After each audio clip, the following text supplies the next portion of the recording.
नमस्कार। आज की खबरें.com वर्ल्ड न्यूज एडवर्टाइजिंग स्टूडियो में स्वागत करते हैं और गुजरात राज्य के जाने माने पहचाने कलाकार कि जिसे बप्पी सरकार के नाम से पहचानते हैं लोग, ये एक बहुत अच्छे संगीत निर्देशक है। यहाँ तक इन्होंने अनगिनत लाइव में ऑर्केस्ट्रा के साथ कार्यक्रम प्रस्तुत किए हैं। गुजरात के तमाम ख्यातनाम कलाकारों के साथ अपने संगीत अपनी कला की जल में बिखेर चुके हैं। यहाँ तक बॉलीवुड के तमाम ख्यातनाम सिंगरों के साथ अंतरराष्ट्रीय स्तर पर बप्पी सरकार ने अपने संगीत निर्देशन से संगीत रसिकों को प्रभावित किया है, लाभान्वित किया है।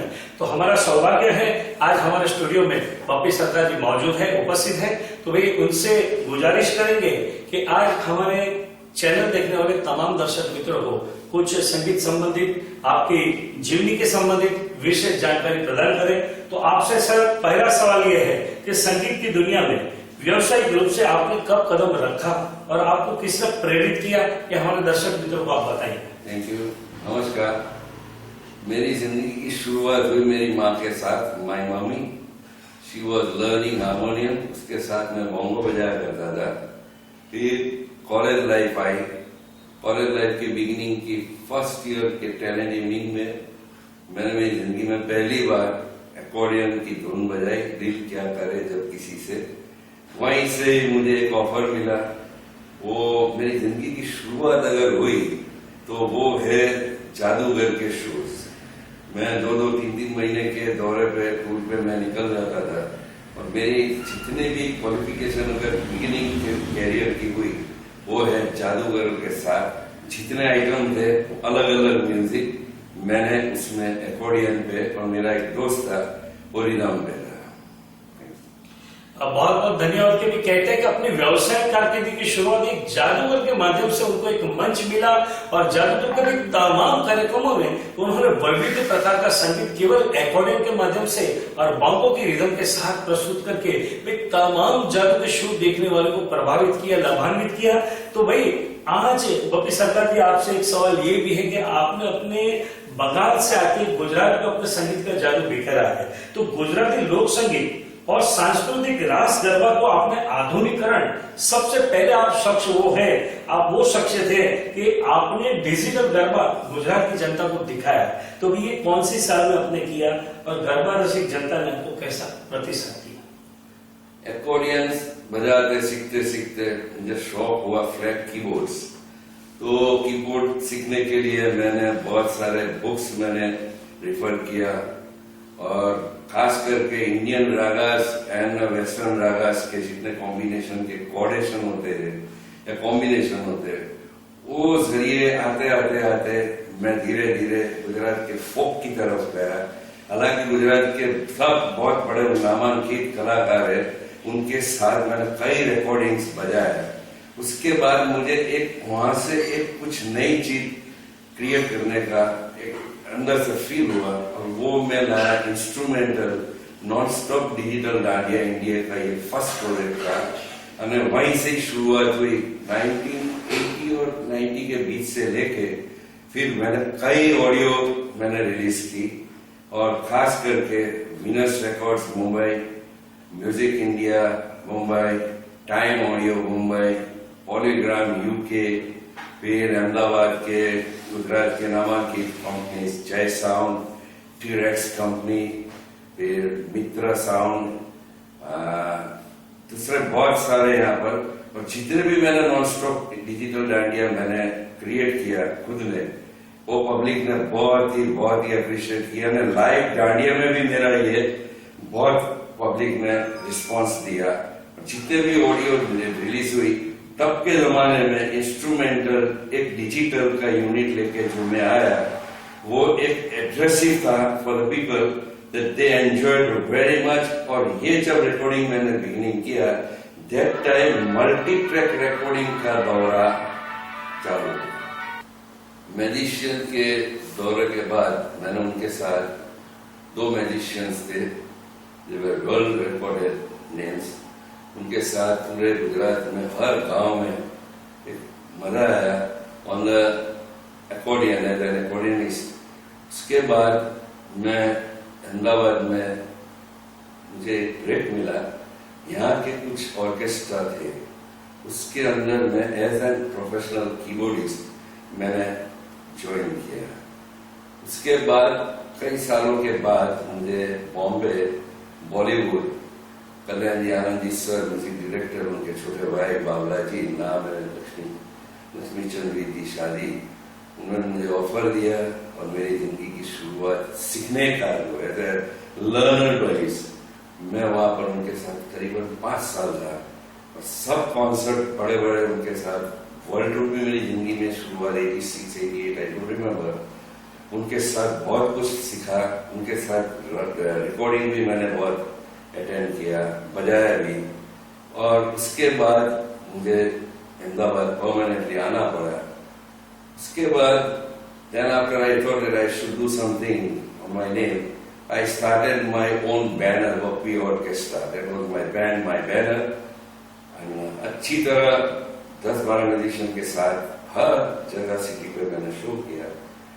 उसी दौरान मुझे एक अंदर से फील हुआ कि I should do something on creation work, and that is in Gujarat. If I am staying here, born and brought up, तो मुझे डांडिया बोलते गरबा, वो सीखने के लिए और जानकारी के लिए मैंने यहाँ के गुजरात के बहुत बड़े बड़े म्यूजिक डायरेक्टर के साथ Akashvani, Ahmedabad radio station, TV, बहुत सारे रिकॉर्डिंग मैंने बजाए। तब 2 ट्रैक्स रिकॉर्डिंग चल रहा था। जैसे ही मल्टी ट्रैक रिकॉर्डिंग स्टूडियो हुआ, उसी इक्विपमेंट में मैंने ओनली ऑन कीबोर्ड सब ट्रैक भर के करीबन मैंने 15 या 16 super hit non stop digital dandiya मैंने खुद ने बनाया और मेरी ये सब ऑडियो सुपर हिट हुई इंडिया में, ओवरसीज में। और ये जितने कंपनी है उनको मैं शुक्रगुजार करता हूँ कि तभी के वक्त के दौरान में मुझे एक इंस्पिरेशन मिला। And very much thankful to the audio companies of Mumbai, Venus records, time audio, music India, Polygram UK, that was an instrumental, Mukesh ji के जितने थे वो।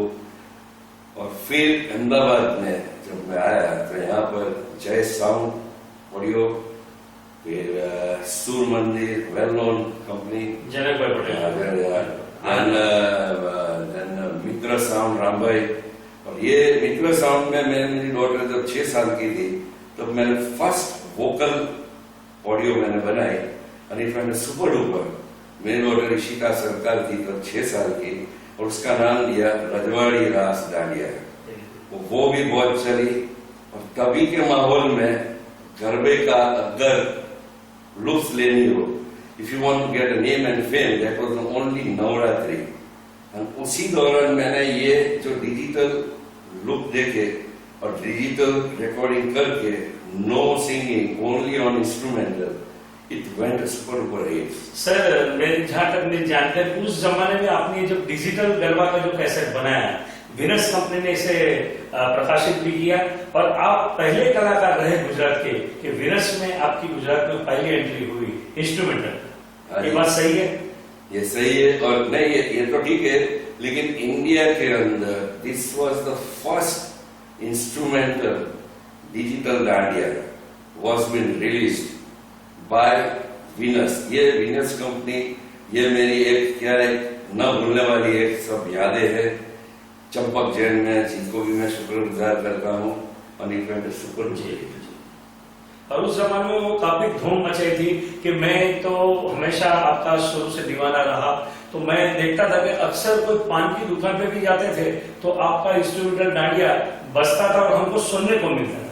तो बड़ा अच्छा लगता था कि जब सुनते थे, अरे वाह, हमारे परम मित्र है, बप्पी सरकार जी का बनाया हुआ है संगीत है।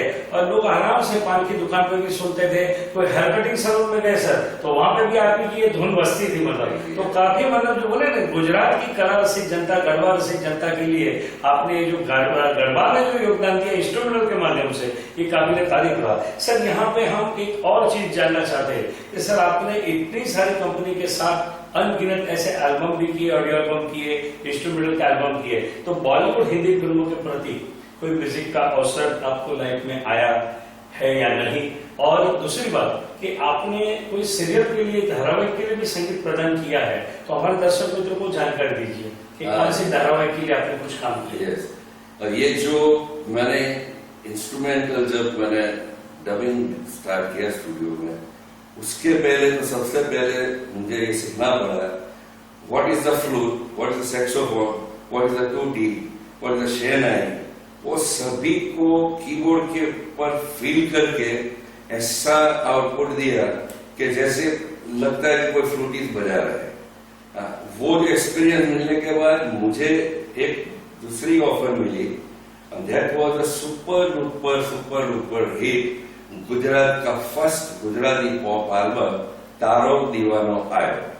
और ये 6 गाने थे या 8 गाने, और ये प्राइवेट सॉन्ग्स थे, composed by me, written by someone, और ये that was my first creative work।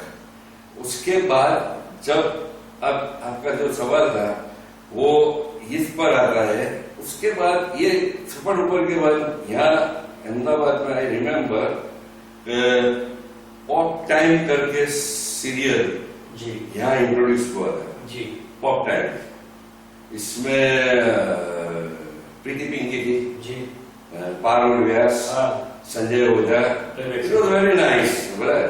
बस ये दौरान के बाद ये Gujarati pop serial and secondly private pop album तारो दीवानो आयो। उसके बाद की जो सिटिंग मेरी हुई, उसके बाद मैंने सोचा कि समझो कि इंस्ट्रूमेंटल है, और मुझे एक शौक था, समझो कि saxophone that is an acoustic का डेप्थ कीबोर्ड पे नहीं निकल सकता, दैट एवरीवन नोस। लेकिन वो फील करते हुए जो जब भी मैंने ये डब किया, I was enjoying like anything. जी, बहुत खुशी की बात है कि आपने जो बोले ना, कीबोर्ड जैसे वाद्य में से आपने तमाम ऐसे जो वाद्य जैसे कि सैक्सोफोन हो गया, फ्लूट हो गया, तो ऐसे तमाम वाद्यों का आपने बेहतरीन उपयोग करके संगीत रसिकों को इतना प्रभावित किया है कि अंतरराष्ट्रीय स्तर पर आपने गुजरात में अहमदाबाद शहर का नाम रोशन किया है। ये हमारा सौभाग्य है कि आपने गुजरात का नाम देश विदेश में जाके बप्पी सरकार एक अपनी अनोखी पहचान, अपनी छाप, एक छवि छोड़ दी है। तो भाई आज हम ये भी एक जानना चाहेंगे कि सर आज कोरोना जैसी महामारी चल रही है देश में, राज्य में आप देखेंगे कई बेचारे जो डेली जो काम करके कमाने वाले कलाकार जो है, उनका रोजगार भी आज खत्म हो गया। सरकार उनके ऊपर कोई ध्यान भी नहीं दे रही है, सरकार की कोई मदद नहीं उनको। तो ऐसे में मैं एक ये भी हमारे दर्शक मित्रों को आपके राय जानना चाहूंगा कि वे आने वाले दिनों में कोरोना महामारी के कारण पब्लिक शो की गुंजाइश बहुत कम नजर आ रही है, तो ऐसे में आप क्या करेंगे सर, क्या कदम उठाएंगे? Actually, this must be put this case against the government। आज जो गवर्नमेंट है उनको भी फील होना चाहिए, चार्टर अकाउंटेंट है, बिजनेसमैन है, सोशल वर्कर्स है, एमएलए है, लेबरर्स है, आज सभी को मद्देनजर रखते हुए कोई छोटी छोटी हेल्प मिलती रही जी। और आज हमारा जो पोजीशन है सभी का, सब कलाकारों का, ये मैं बात बताना चाहता हूँ, हमारा भी क्या है कि डेली वेजेस के हिसाब से ही है जी। आज शो करके आए, पैसे लेके आए। कहने का तात्पर्य ये है कि आप भी कलाकार है, मैं भी कलाकार हूँ, लेकिन कहने का मतलब कैसे हम लोग श्रमजीवी कलाकार है। श्रमजीवी का मतलब ये होता है कि हम 3 घंटा पसीना बहाते हैं, काम करते हैं, आप कीबोर्ड बजाएंगे, मैं गाना गाऊंगा, तो हमको अपना मेहनताना जो मिलता है वो उसी बात का मिलता है, इसलिए हम श्रमजीवी कलाकार है। तो आज श्रमजीवी कलाकार की स्थिति बप्पी सरकार की ये हो चुकी है कि जाहिर में कोई शो की गुंजाइश नहीं रही, क्योंकि कोरोना के कारण 4 आदमी इकट्ठा साथ जमा नहीं हो सकता, 50 आदमी शादी में हमें जमा नहीं हो सकते, मैयत हो गई तो 7 आदमी 20 आदमी मैयत में खड़े नहीं रह सकते। तो ऐसी स्थिति में ऑडियंस आएगा कहां से? आप मुझे बताओ। अच्छा, कार्यक्रम होगा तो कार्यक्रम होगा कहां पे? हमारा कार्यक्रम प्रस्तुत कौन करेगा? तो ऐसी स्थिति में आपको ऐसा नहीं लगता कि हमने इंटरनेट के माध्यम से और कुछ उचित कदम उठाने चाहिए? ये तो बहुत पुरानी याद है, सब ताजा कर रहे हैं तुषार भाई जी। 86-90 वाज द बेस्ट पीरियड। एक महीने में हम 35 शो करते थे, 35 शोज जी। अभी भी याद है, रिहर्सल का वक्त नहीं मिलता था, इतने जो शो करते थे। धीरे धीरे आहिस्ता आहिस्ता आहिस्ता हॉल जो था उसका रेट बढ़ गया, उनके नियम में कानून बढ़ गए, परिवर्तन, डिपोजिट ने ये वगैरह वगैरह, वो करते करते करते आज जो कोई भी टाउन में कोई अगर कोई ऑर्गेनाइजर खड़ा भी रहेगा तो कितना पैसे का बजट लेके खड़ा रहेगा। सर आज मैं आपके सामने मुलाकात के लिए बैठा हूँ तो मन ही मन मेरे को एक डर भी लगता है, क्योंकि मैं जब मैं संगीत की दुनिया में मैंने कदम रखा सर, तो मैं संगीत की एबीसी जानता नहीं था, और पहला मेरा पाला आपसे पड़ा तो मैं तो आपको स्टेज के ऊपर जो आपका पूरा तामझाम देख के इतना घबरा गया था, इतना डर गया था। ये बात है सर 7 मार्च 92 की। मैंने महक गुटका के माध्यम से गुजरात का पहला कार्यक्रम मैंने प्रस्तुत किया, अखिल गुजरात म्यूजिकल ऑर्केस्ट्रा आर्टिस्ट सम्मान समारोह मंगलदास टाउन, और सर पूरा का पूरा टाउन हॉल खचाखच 1100 सीट भरी हुई थी, ऑडियंस भी इतनी, और करीबन गुजरात के नामवंत 100 कलाकार मौजूद थे, जिसमें सभी कलाकार, बेबी पारो बोलो, बंकिम पाठक बोलो, सभी वीआर चिप्पा बोलो, बाबरा बोलो, सब अंदर मौजूद थे। और इतने माइकल, इतने गुणी कलाकारों के साथ आप ऑर्केस्ट्रेशन कर रहे थे। मैं जिंदगी में पहली बार आपके साथ गाने को खड़ा हो गया था, मुझे अंदर से डर था कि मैं गा पाऊंगा कि नहीं गा पाऊंगा, लेकिन सर जब आपने पहली धुन मेरी बजाई कार्यक्रम की, अभी भी मुझे याद है कि फिल्म आजाद की धुन आपने बजाई, राजू चल राजू, और उसी के साथ शोले का टाइटल म्यूजिक आपने जोड़ा, और वो गीत में जो मैं घुस गया, मेरा डर निकल गया, और मैं ओरिजिनल स्तर पे जब मैंने गाया तो तब मुझे अभी भी मुझे याद है कि सबसे पहला कॉम्प्लीमेंट मुझे पारुबेन की ओर से मिला। अरे अपना तुषार इतना अच्छा गाता है, उन्होंने कभी मुझे सुना नहीं था, तो तब जाके उन्होंने पर्दे के पीछे मतलब बीच में मुझे कॉम्प्लीमेंट्स दिया, कहे तुम इतना अच्छा गाते हो। नहीं मैं तो कुछ नहीं सर, दादा का कमाल है, दादा बजा रहे और मैंने दादा के साथ सुर पकड़ लिया और मैंने गा लिया। सर मुझे उसमें एक बात अभी भी एक सरप्राइजिंग है, इनके जो शो था, कौन गाने वाला क्या गाना था कुछ मालूम नहीं था। We were in a band, I was standing on the keyboard, एक के बाद एक सिंगर आ रहे, वो भी सब नामांकित कलाकार, सब नाम कौन क्या गाएगा उससे कोई पल्ले नहीं था उनको, और जैसे कोई आया बोलते ये गाना हम लोग ने ऑन द स्पॉट बजाया, वो मेरी जिंदगी का एक क्या याद। और सर सबसे बड़ी बात ये है कि आज हम ये जो बात करें उस मतलब पुरानी यादों में जाते हैं, तो सर उस वक्त एक ऐसी घटना हुई, वो कार्यक्रम में शायद आपको याद होना चाहिए कि गुजरात राज्य के मुख्यमंत्री चिमनभाई पटेल थे, चिमनभाई पटेल थे, 7 मार्च 92 की बात कर रहा हूँ, 92 की, और उनकी जो धर्मपत्नी यानी कि प्रोफेसर उर्मिला ने, तो उर्मिलाबेन पटेल का ये उनका क्या बड़ापन बोलेंगे या कुछ भी कहेंगे, क्योंकि वो सुशिक्षित थी महिला, बराबर। तो उस महिला ने तमाम गुजरात राज्य के कलाकारों को स्टेज के ऊपर आके एक पत्र लेके आए थे, और उन्होंने मुझे रिक्वेस्ट की, मैं उनको पहचान नहीं पाया कि कौन है। फिर मेरे पिताजी ने बोला कि अरे ये तो उर्मिलाबेन पटेल है, चिमनभाई की धर्मपत्नी, उनको ये संदेश पढ़ने दो। तो हमने उनको पढ़ने दिया, तब उन्हें गुजरात के तमाम कलाकारों को अपने परिपत्र में लिखकर एक सरस संदेश लेके आए थे, और वो संदेश पढ़ा, तो तब जाके मुझे लगा कि संगीत में इतनी बड़ी ताकत है कि एक मुख्यमंत्री की धर्मपत्नी भी आके विश करती है कलाकारों को।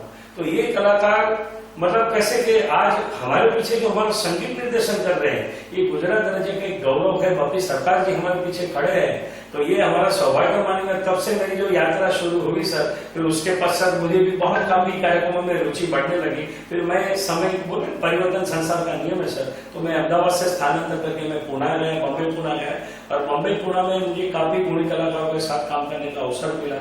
और आज मेरे खुद का न्यूज चैनल है, आज की खबरें.com, आज स्टूडियो में बैठे आप, और करीबन 15-16 न्यूज चैनल डॉबिंग का काम मेरे यहाँ से होता है। हम लोग डॉक्यूमेंट्री बनाते हैं, जिंगल बनाते हैं, काफी सारा काम हम कर रहे हैं। और आज इतने सालों के बाद सर आप हमारे स्टूडियो में आए कि मैंने कभी सोचा नहीं था कि भाई आज स्टूडियो में, आज तो ऐसा लगता है कि साक्षात भगवान का दर्शन हो गया, ऐसा लगता है। और सर इस मुलाकात को विराम दे उससे पहले एक कोरोना महामारी के संदर्भ में हमारे चैनल देखने वाले दर्शक मित्र और संगीत से जुड़े अपने तमाम कलाकारों को कोई ऐसा संदेश दे कि कहीं उम्मीद में कोई जीवन नहीं जिया जाता। हम आज पे उम्मीद पे जीवन नहीं जी सकते। भगवान ने हमको कला दी, हुनर दी, तो उस हुनर का उपयोग करेंगे और नेट के माध्यम से कुछ ऐसे कार्यक्रम सर आपके सहयोग से पैदा करेंगे कि पैसा खुद बहुत चल जाएगा। हमने किसी सरकार से भीख मांगने का मोहताज नहीं है, किसी के टुकड़े पे पलने वाले कलाकार नहीं है।